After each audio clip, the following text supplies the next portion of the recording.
सुंदरवन नाम का एक घना जंगल था। इस जंगल में एक बूढ़ा शेर रहता था जिसका नाम था वीर सिंह। वीर सिंह कभी जंगल का राजा हुआ करता था। उसकी दहाड़ से पूरा जंगल कांप जाता था। लेकिन अब वो बूढ़ा हो गया था। उसके दांत कमज़ोर हो गए थे। पंजों में पहले जैसी ताकत नहीं रही थी। फिर भी वीर सिंह की एक खासियत थी, उसका दिमाग अभी भी तेज था। सालों का अनुभव उसे बहुत समझदार बना चुका था। उसी जंगल में एक लोमड़ी रहती थी जिसका नाम था चालू। चालू बहुत धूर्त और दुष्ट थी। वो हमेशा दूसरे जानवरों को धोखा देती और उनका शिकार चुरा लेती थी। सब उससे नफरत करते थे, लेकिन उसकी चालाकी से डरते थे।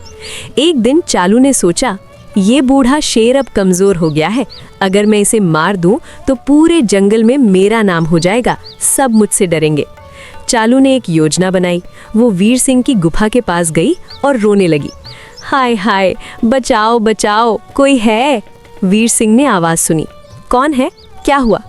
महाराज, मैं चालू लोमड़ी हूँ। मैं आपकी सेवा में आई थी। मुझे पता चला है कि कुछ शिकारी आपको मारने आ रहे हैं। वीर सिंह ने शांति से पूछा। शिकारी? तुम्हें कैसे पता?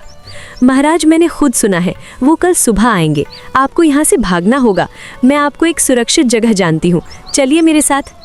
वीर सिंह बूढ़ा था, कमज़ोर था, लेकिन मूर्ख नहीं था। उसने चालू की आंखों में देखा। उसे कुछ गड़बड़ लगी।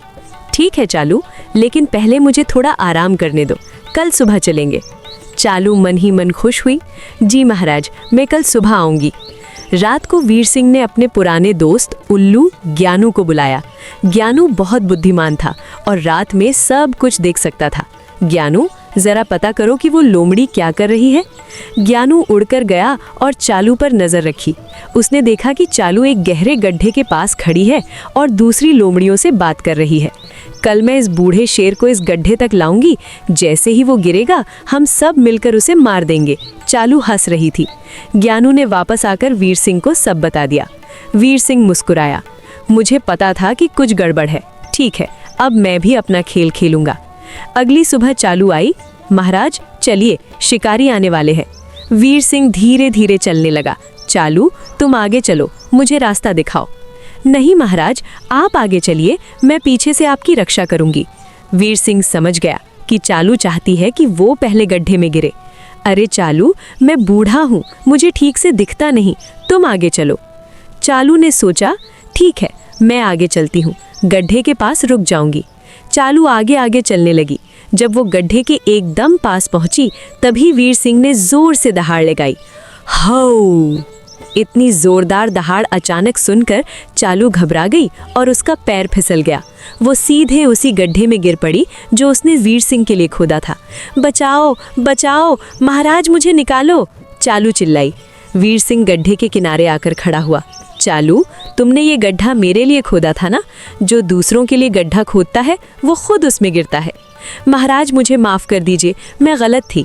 तभी जंगल के दूसरे जानवर भी आ गए। हाथी, भालू, हिरण, सब ने देखा कि दुष्ट लोमड़ी अपने ही जाल में फंसी है।